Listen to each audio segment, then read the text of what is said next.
a lot of anger that was just like simmering. Literally, it was at a constant simmer right below the line. It was just like bubbling, just waiting to come out, you know? And I was a helicopter mom. That was another thing I.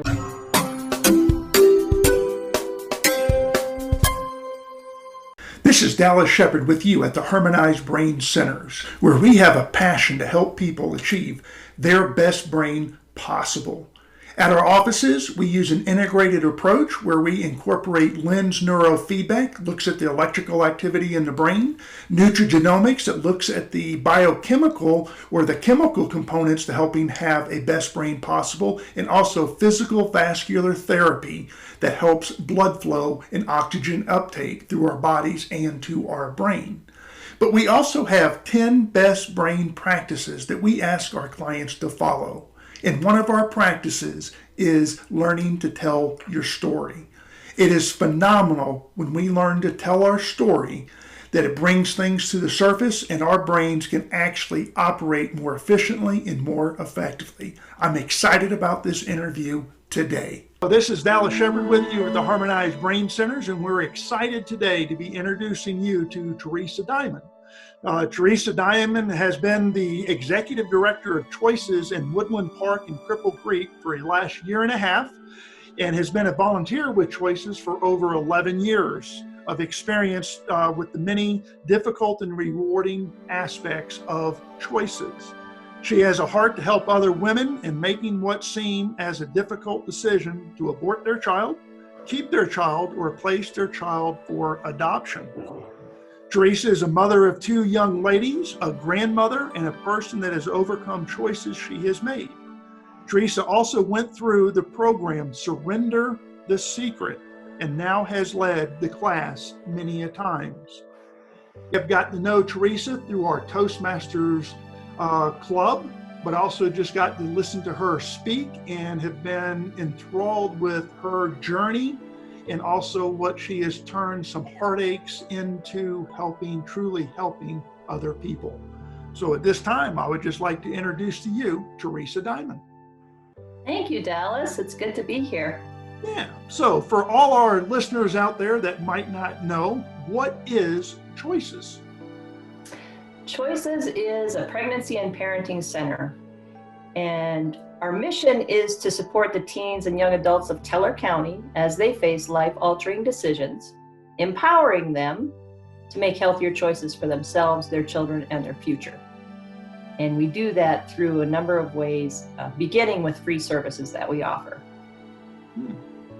So how did you get involved in Choices? We had moved to Woodland Park back in 2005, and I had started meeting several different people through different connections in the town of Woodland Park who were affiliated with the pregnancy center at the time. It was known as Woodland Park Pregnancy Center. And I thought, well, this is really weird that so many people that I'm meeting are involved with this pregnancy center. I didn't know anything about pregnancy centers or what they did or anything. And so I just kept hearing this name over and over. And yes, this one's involved in that. So I'm like, why are so many people involved with this pregnancy center? And then one of my friends had become involved and she asked me, hey, we're looking for more board members. Would you ever be interested in becoming a board member? And I was like, wow, I've never been a board member on anything before. So maybe, let me think about that, you know? So the more I thought about it, the more I thought it was really a great idea because nobody knew my story except for my husband at the time. And I hadn't told any friends in Woodland Park. We hadn't really lived there very long, so no one knew my story. But for me, it was kind of a way for me to give back to the pregnancy center movement without anybody knowing my story. So I said, oh yes, I'll become a board member. So I went on the board of Choices as my first experience as a board member and learned what they did as an organization. And yeah, it was an interesting journey from there on out. It was like Mr. Toad's Wild Ride. There you go. Now, as you've kind of mentioned, Choices is a faith-based ministry, but obviously you deal with a lot of non-religious women or issues. How does that work? Well, we changed our name. The location that we have in Woodland Park now We purchased a number of years ago. It was just a little residential home that was sitting in a commercially zoned area, but it sits right across the street from the middle school and the high school. So we're thinking, oh, this is really good because pregnancy centers want to be near high schools and middle schools. And so we're thinking, this is really great. And now this would be a great time to change our name too. So we need something that doesn't really say anything, but says something, So we brainstormed and came up with the name Choices. And what's interesting about the name is it doesn't really tell you anything. It just says choices, right? And so there's a lot of people out there that come in because they don't know what we do. And a lot of times people will come in and start really reading us the riot act because they think we're in there doing abortions or something. It's like, wait a minute, we're on your side.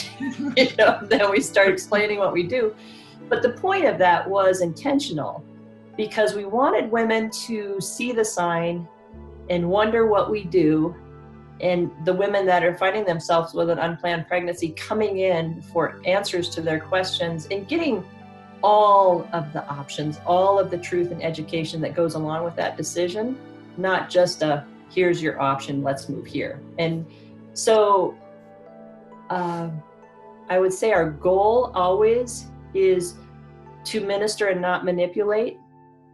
That's always our goal. That's always our tagline, minister, not manipulate. So welcoming someone in regardless of their faith. And let me just say that most of the people that come through our door have no faith. They might have a faith background somewhere along the way, but they left that a long time ago.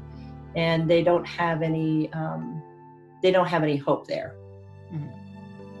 So when they come through the door and they meet somebody who is welcoming and kind and non-judgmental and just saying, come in and let's talk about where you're at right now. Let's talk about you. And, just kind of bringing out we call it the SOS, finding out they're scared, finding out what the fears are, finding out what the overwhelming pressures are in their life, and then finding out what their strengths are and drawing them into their strengths more so, and bringing the hope for what this decision is going to mean for them, regardless of what they choose.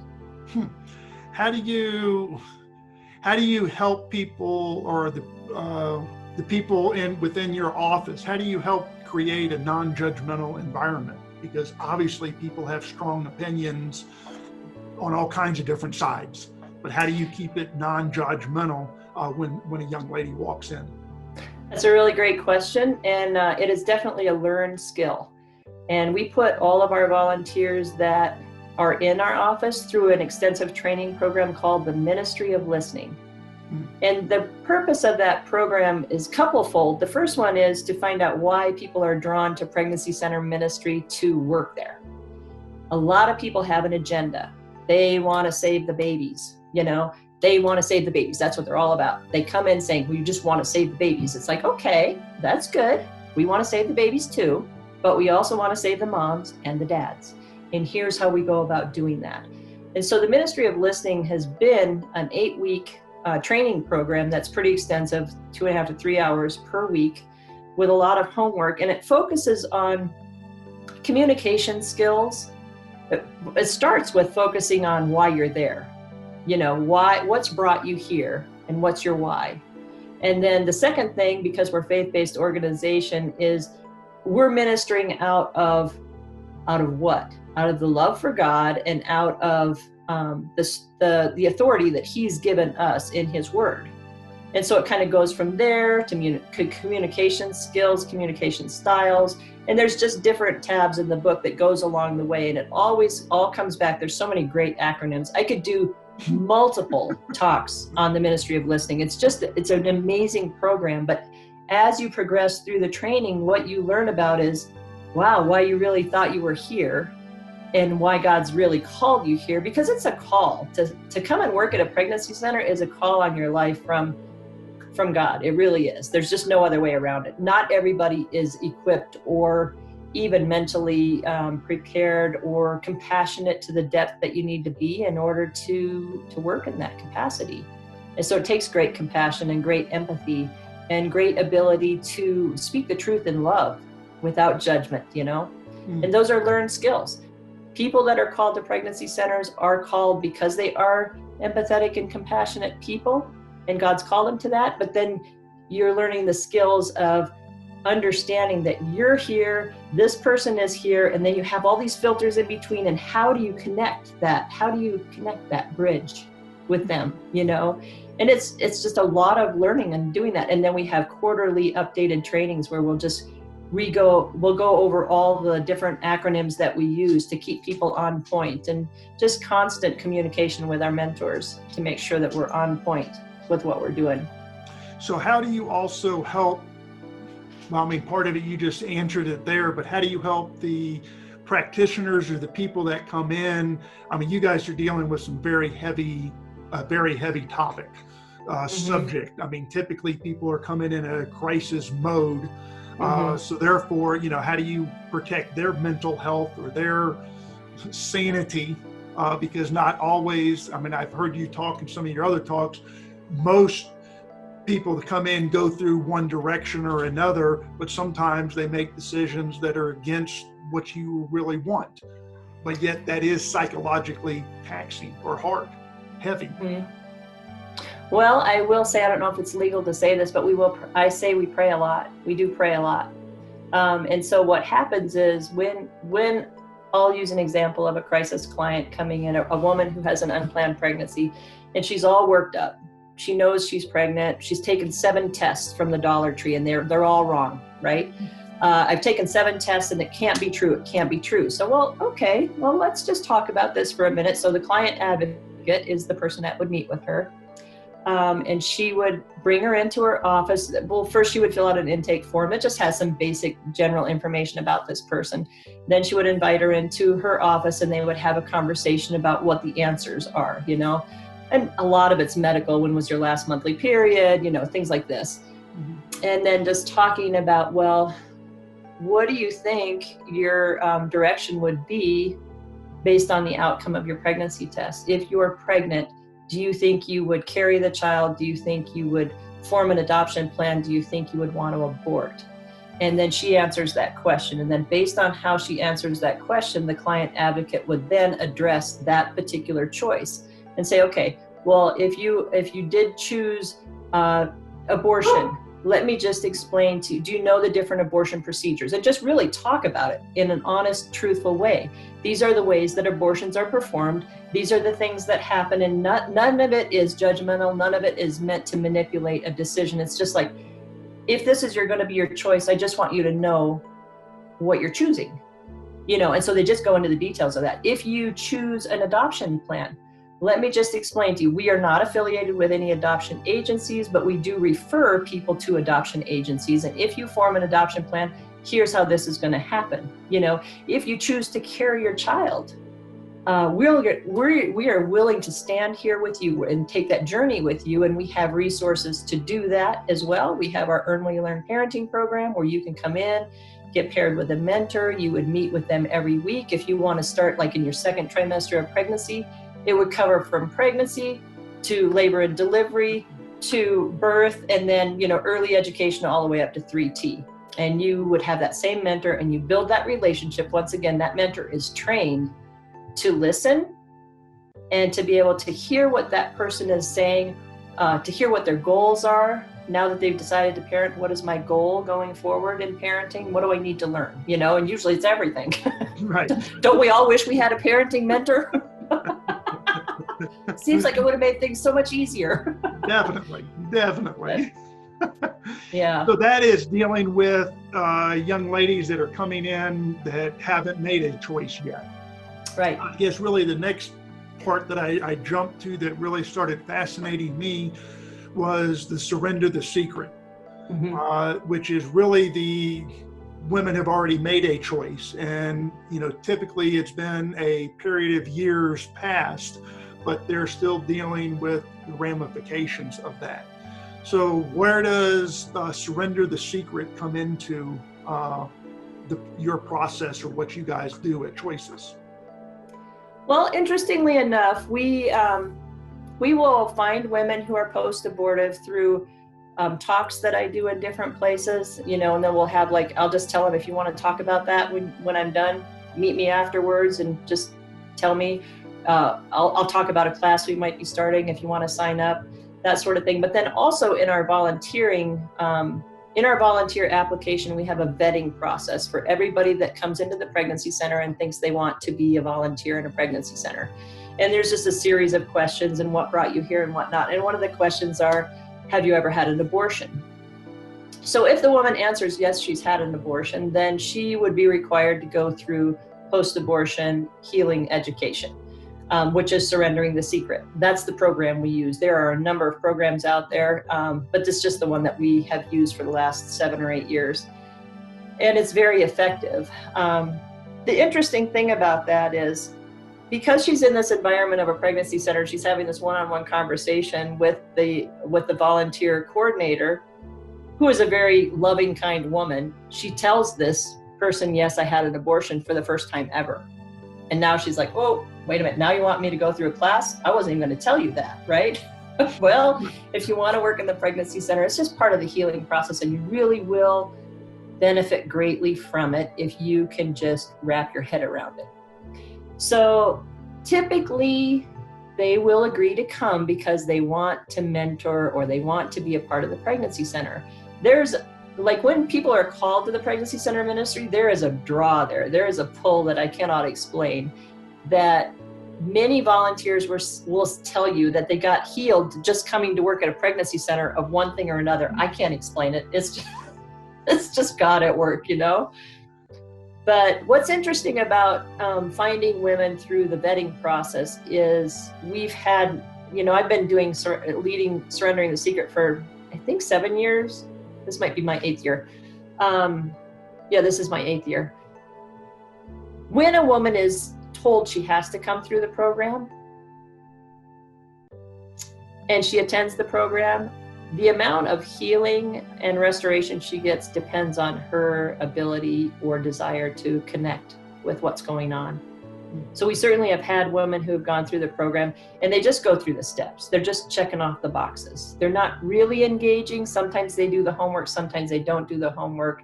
Sometimes they participate. Sometimes they don't participate. Sometimes they're sarcastic, and it's just, everybody processes pain differently. But if you open your mind up to the process of healing, it's just astonishing what you will see happen to people. Astonishing. Well, see, that's the part that I get it that absolutely fascinates me, is people learning to tell their story and what it does to the body, what it does to the brain, and really what it does to our behaviors, mental health, and different things. Because what we have found is when people have suppressed a secret, something's bad happened to them, or whatever the issue is, and they've held it down, it's going to pop up sometime, somehow.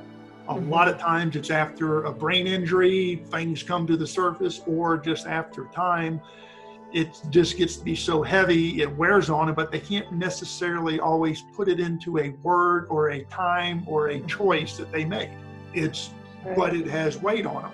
So that's the part. So how did you, I like your story, or if you could just talk about your story a little bit of how you got involved into Surrender the Secret.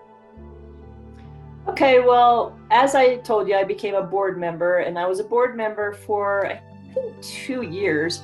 And as I got more involved with the pregnancy center and learning about the things that we were doing at the pregnancy center, I was very interested to know what we did there.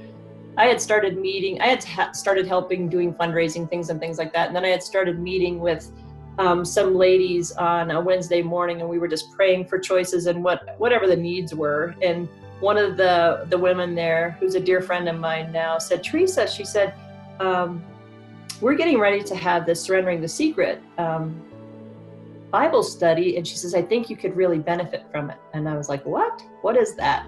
And she says, well, that is post-abortion healing. And I was like, I want nothing to do with that. Nothing. I was someone who was very affected by PTSD, which sounds bizarre. But being a brain person, I'm sure you know that PTSD is not just associated with war. That's what I used to think. It was just a war association. But it's anytime you have traumatic experiences in your life, you can have PTSD. And I was somebody who suffered greatly from PTSD, and it manifested its way in me in fear, a lot of fear. And also controlling. I was a very controlling person. I had a lot of anger that was just like simmering. Literally, it was at a constant simmer right below the line. It was just like bubbling, just waiting to come out, you know? And I was a helicopter mom. That was another thing I was. But she saw these signs in me, and those are pretty typical signs of a post-abortive woman. And there's a number of different signs, but those are some top ones, which can probably be even affiliated with other types of traumatic experiences, whether it be sexual abuse or things like that, you know? Anyway, she invited me to become a part of that class, and I was not interested in that at all. I mean, just the abortion word would make me leave the room. If somebody said that word, I would just leave the room. Like I didn't even want to talk about that or be confronted by it at all. But she said, I really feel like it would help you, and it would help you with your kid, you know, being a mom to your kids, and it would help you in so many ways. Would you please just consider it? And so I said, okay, I'll consider it. Well, at the same time, I guess it was a couple years before that, my former spouse, at the time, he and I were going through some marriage counseling things too. So I was kind of already in that vein of opening my heart up to healing for different things. So when I did choose surrendering the secret and say, yes, I'll take the class, I mean, I literally dived in. I mean, full throttle, because I already thought, you know, I'm already filleted here. So what's one more study? What can it hurt, you know?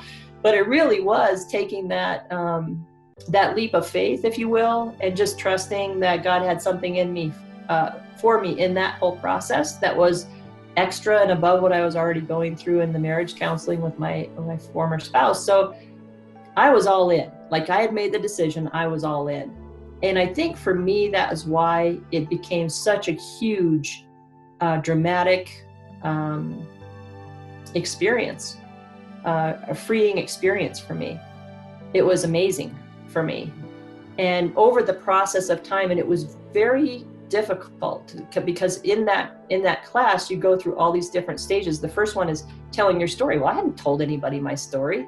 You know, that's like the scariest thing in the world, to tell somebody your story, to admit that you had done this horrible thing, you know. But here I was in this group of women. There was like 8 of us, and we all had the same type of story. It was, the details were different, but we were in a sisterhood that we didn't want to be in, if you will. Mm-hmm. But the process was really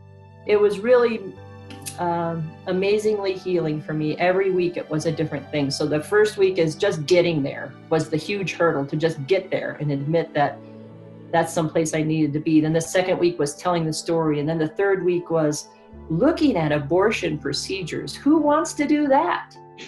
But it's so important to connect your decision, because at the time, it takes like 30 years of marinating in this pain before you realize you have a problem and you need to do something about it. It's even connected to that. You just don't make that connection, you know? And so marinating in that pain. So then you look at that choice and you realize, no matter if your mother drove you there and made you have the abortion, your boyfriend forced you to have the abortion, or you just chose it yourself, you had a choice in that. And so identifying with that procedure to just hit the reality home that you had that choice to make and you made it. And it like awakens that flatliner in you, because so many post-abortive women are just no emotion, no ups, no downs, you know, no response. It awakens that. And then the week after that, you go through anger. And then the week after that, you go through grief. And the week after that, you go through forgiveness. And the week after, you know, and so it's just this process. There is. And it's just amazing if you are willing to go all in and do the work, that God really wants you to understand that He's forgiven you for that. And you have to allow yourself to be forgiven. You have to receive that forgiveness. And so many people will say, I could never forgive myself for making that decision. It's like, well, it's not really up to you. God already forgave you, and you need to be able to receive that forgiveness. So a lot of things, I feel like, huge traumatic things in people's lives, or their inability to receive that forgiveness, and then in turn forgive yourself, Well, that's, I mean, there's the process of forgiving others for the choices they made, things they may have done or didn't do or should have done or could have done, weren't there, or whatever. I mean, that's one huge part of it. But I love the way you just said it. It's really, the issue comes down, how do you get to the point of, how do you learn to forgive yourself? And learning, and that's the part I come back to from a neurological standpoint. When that starts to occur, it's amazing how the brain operates, how we can function better. I've heard it described, people will, just the weight that's lifted off of them. It obviously does not change the situation, the choices that were made or not made or whatever the issue is, but they just feel lighter and they can sit there and process it and deal with it. Yeah, one of the interesting things about that too, I think, is people hold on to unforgiveness because they think, first of all, I think they think they're punishing someone. If I don't forgive you, I'm just punishing you, right? It doesn't work that way. Right. It's like poison. It's like you're hoping to punish someone else, but really you're poisoning yourself from any freedom by not forgiving, And then, I mean, as a believer, if you are a believer and you say, I could never forgive myself, then you are really basically elevating yourself over the creator of all things. I mean, the giver of life. You are elevating yourself over his opinion of you. And it's like, where's that going to get you, Yeah, how far is that going to go?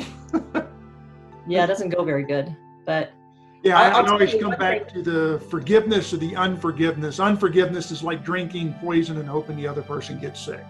Exactly. It just doesn't work. Doesn't work. It's just tearing you up. And so that's what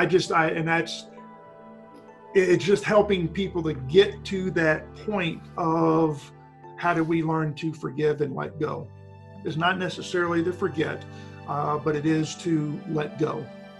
Oh, you don't forget. I don't think that, I think forgetting is not really an option. I think remembering is important because you need to know who that person was. You need to, I always say to the ladies in the class, we need to get in touch with that girl that made that decision so long ago.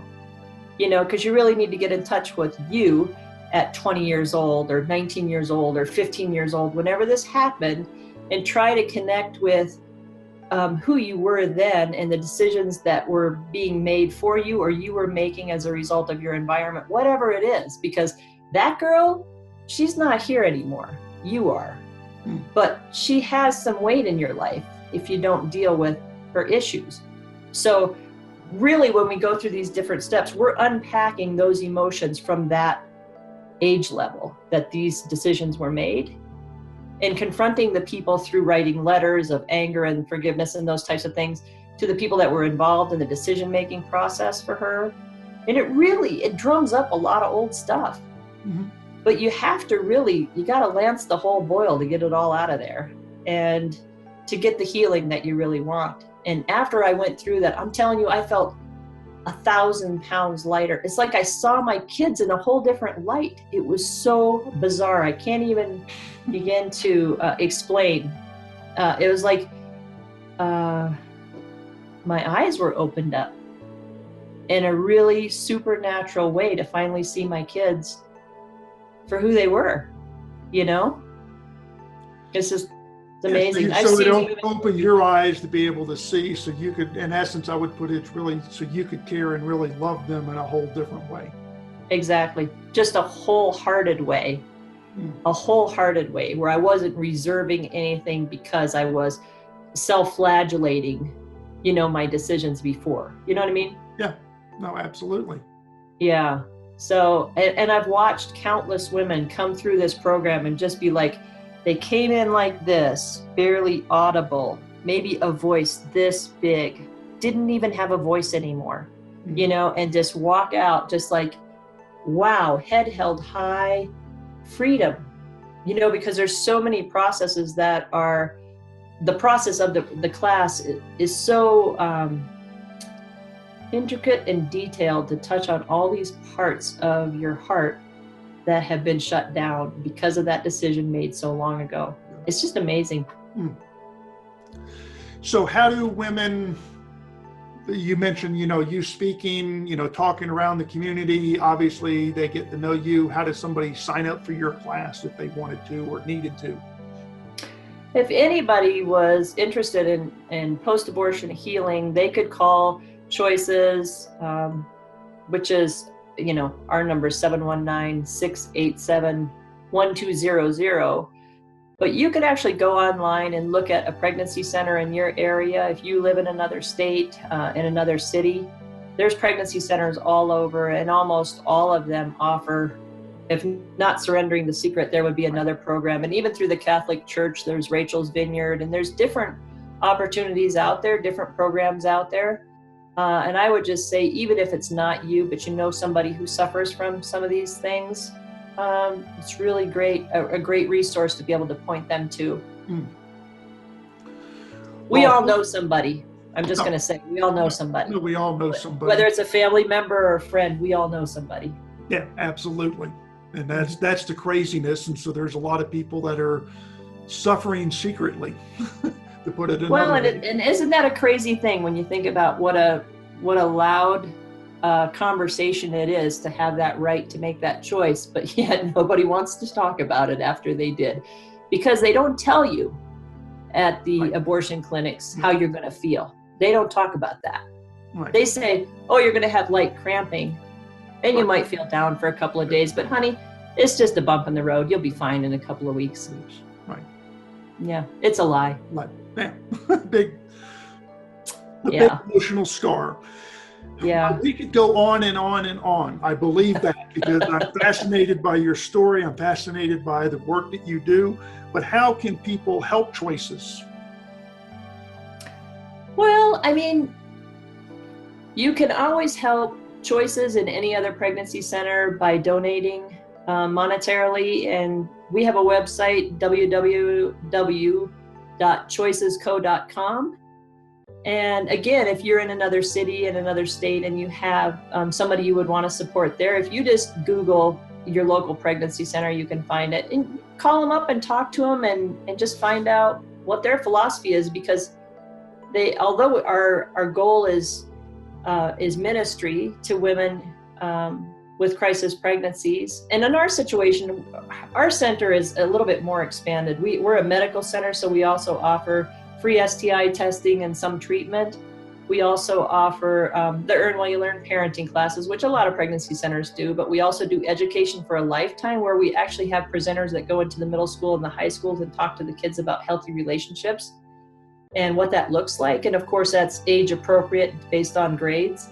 And then we have the post-abortion healing ministry. So there's a lot going on in our pregnancy center. Some pregnancy centers only do pregnancy testing, and maybe they don't have the ability to do ultrasounds and whatnot. So depending on where you live, what state you're in or whatever, just check out where you're at. But pregnancy centers always need financial help, because we are not federally funded by any stretch of the imagination.